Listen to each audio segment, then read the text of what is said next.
Hello everyone. Welcome to COVID Curations. This is your very first session and I'll be hosting it. And this session is not for the children, it's for the parents. So sit back and enjoy. So I've been talking to a lot of parents, especially during this lockdown period. And one of the common threads in all these conversations were about the child not having a routine in the day. Right, the child and the repercussions of it. That is, the child being angry, the child crying, and the child not listening to the parents, being finicky, etc. So basically, the child not having a routine in the day. Right. So I'm here to actually tell you a very specific way in which you can help your child have a routine in the day. Right.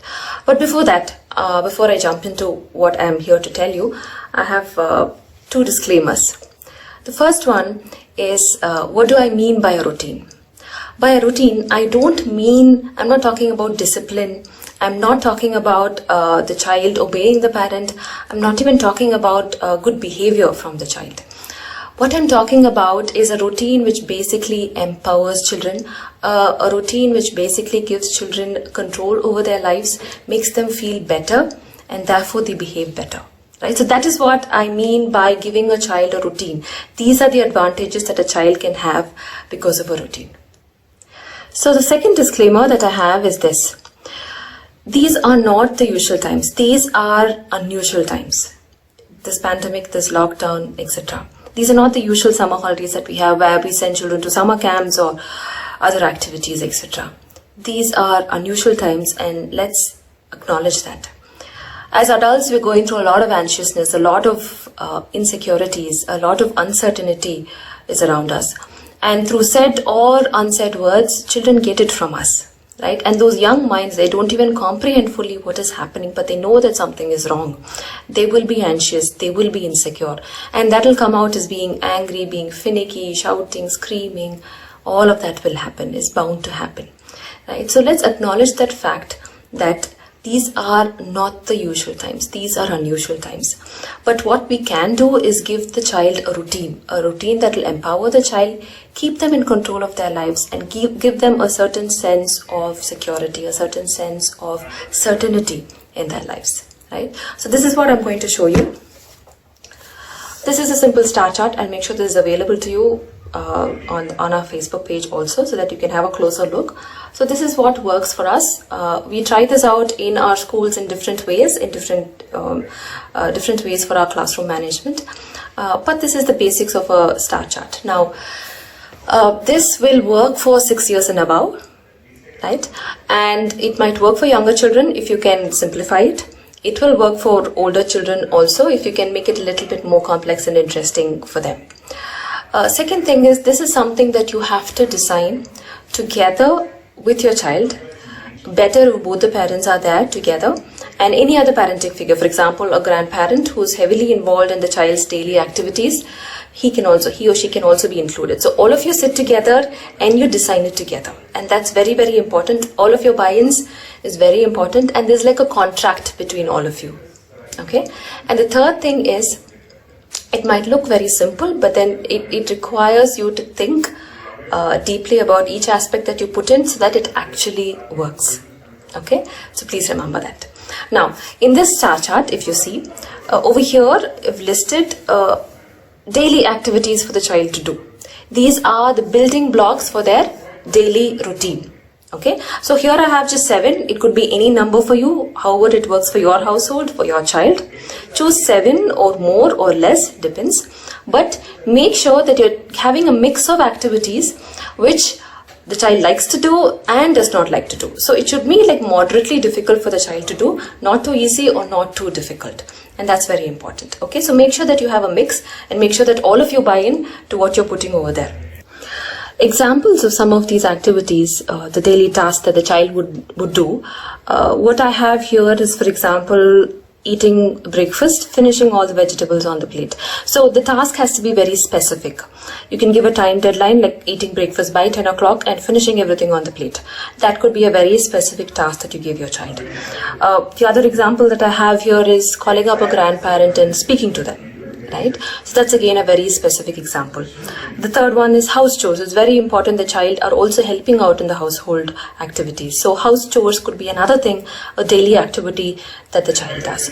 So make the activities very specific and put in the kind of criteria which means that the activity has been completed. So that's very important. Discuss and do that together also, so that the child is very clear on what completes the activity.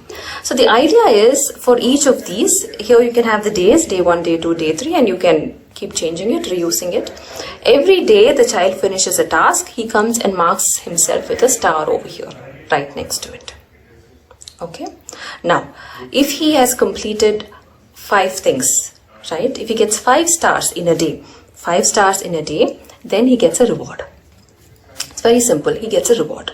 Okay. Now, what are these 5 things? There are 7 things here, but he can choose any 5 and leave the choice to the child. Okay. He can choose any 5, and when he completes it, he gets a reward.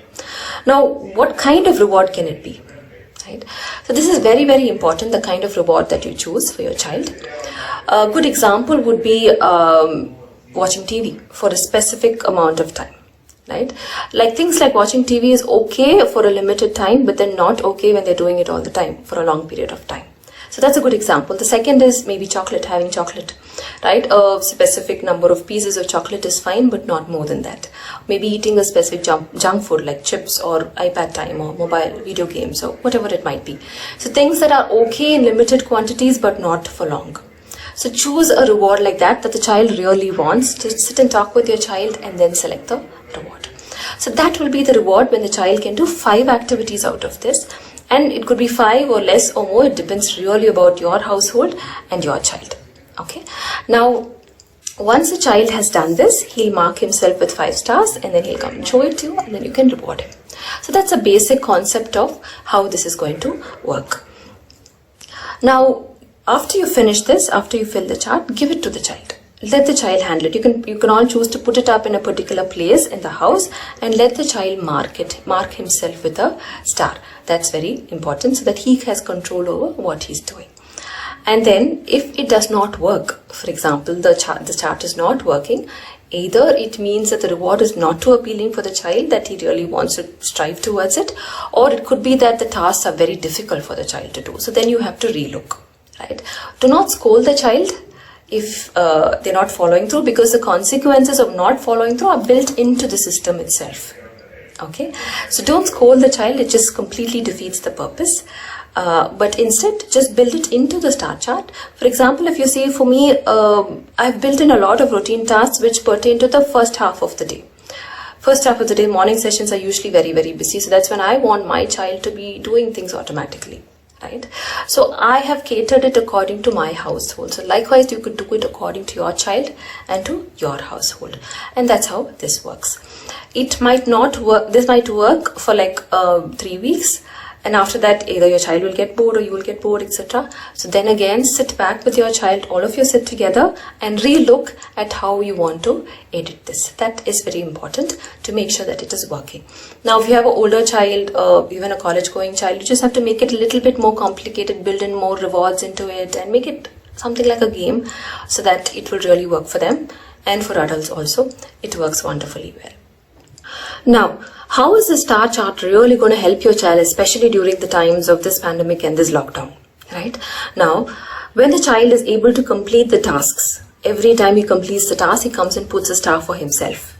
That gives in a sense of achievement for the child, a sense of accomplishment for the child, and there's a dopamine hit in the brain, right? And that makes the child feel good about themselves. It empowers the child. Okay. Number 2, how does it make the child in control of the life? So they're going to choose the 5 tasks. You're not going to choose it for them. You have a list. They're going to choose which one they're going to complete and when, right? And the consequences of not completing or completing is built into the chart. So you don't have to do anything about it, right? So that's how the child is in control of what they do on a daily basis. And number 3, this is a routine. It's as simple as that. So every day the child knows that this is what they're going to go to, and it gives them a sense of certainty. Empowerment, control, and certainty over their lives is what is going to help the children in this lockdown period and help them with their mental health also. And that is very, very important. And before I finish, I would like to say one last thing. Again, these are not the usual times.